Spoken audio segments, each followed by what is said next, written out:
Hello friends and welcome to Storybook Crafts from the Alameda Free Library.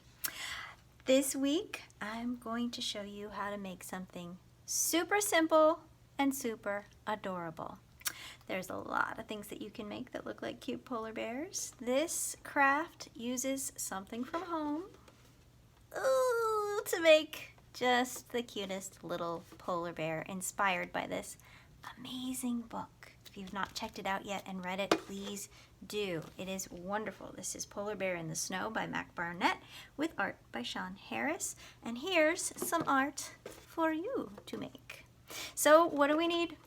We need a laundry soap bottle. This is a small one. Any laundry soap bottle will do. This one I liked because of its size and because of where the handle was. To me, it kind of already naturally looked like a bear.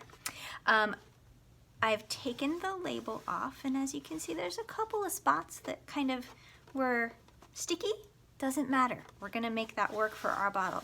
The easiest way I find to take the label off is to use a hair dryer. Get it nice and warm. Don't get it too close, but get it nice and warm and peel it off.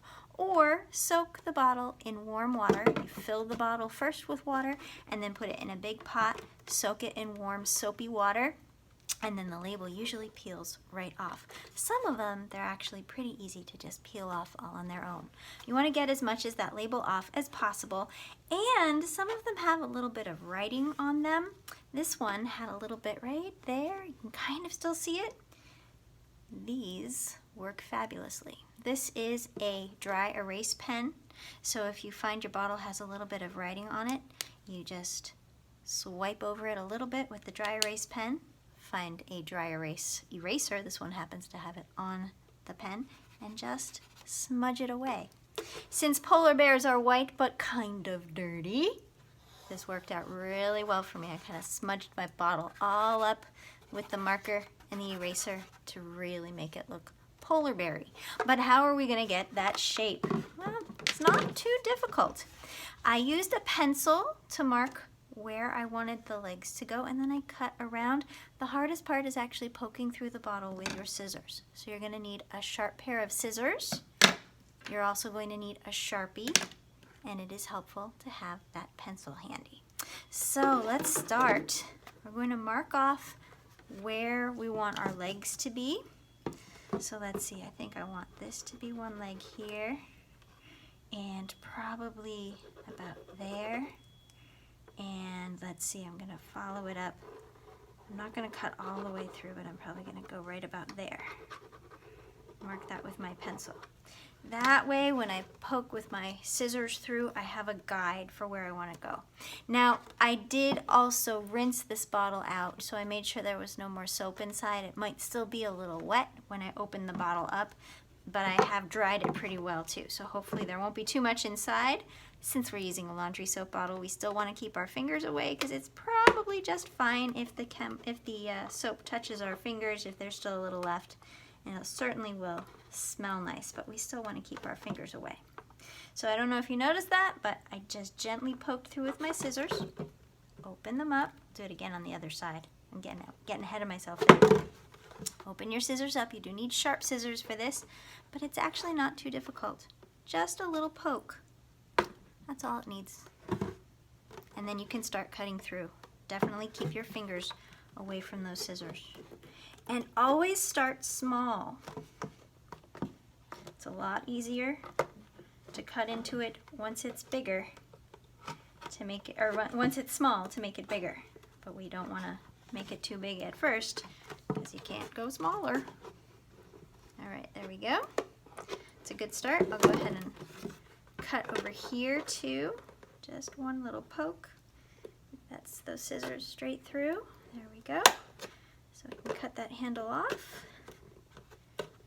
All right.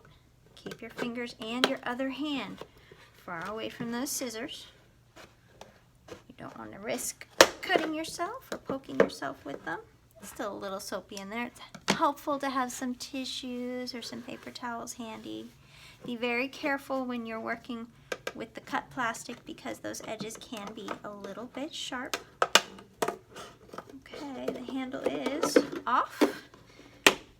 I am ready to shape my bear. So it doesn't stand up too well yet, but it will in a minute. I've got the start there. I want this really to look like legs, so I don't want to cut too much of the bottom off. And remember, start small. So we'll start with just sort of a half an egg shape here on the bottom. And we can round out as we go. But test it as you go to see how it stands up pretty well. All right, that's pretty good then. I just don't want it to wobble. Now that I've got my basic shape, I can cut off any sharp edges because I don't want anything sharp on there. I can cut off anything that's a little bit frayed or uneven. And I can make the shape look more like a polar bear's legs. There we go. Nice. That just pulls right off with your fingers. That stands up quite well. Looks like a bear to me. I really like those smudges, so I'm going to make it nice. I'm going to keep those smudges in there as much as I can, even though the inside of my bottle's a little wet. It's taken a few of my smudges away, but not all of them. And I want the cap to be nice and dry so that I can draw the face. Take another tissue just to make sure it's dry. You may want to mark where you'd like to put the face with a pencil first, just so that you know. Here's the face I made before. A nice big nose in the shape of a heart, and then 2 eyes. That's all we need. So I'm going to mark that off with a pencil just so I know. It's really hard to see. I'm sure you can't see it on there, but I can see it just enough to know where it is.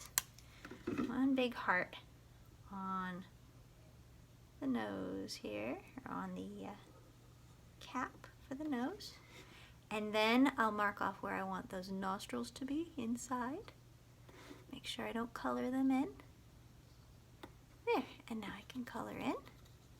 Sharpie works really well on this and should not smudge once it's dry.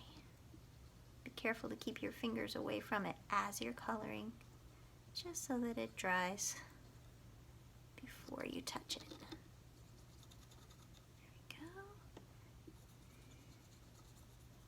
It all in.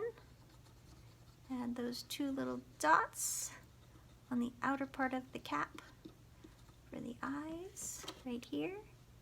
1 little dot right here. Another little dot. And maybe a tiny smile. Our polar bear is done. Very, very, very cute. You can make a whole family. Maybe you have some larger bottles. You could make a mother polar bear and some cubs. Save up those bottles. Make yourself a whole series of little bears. Thank you for tuning in to Storybook Crafts from the Alameda Free Library. If you make one of these, come by and show us. We'd love to see your creations. Bring them by the library when we're open. Take care and see you next time. Bye-bye.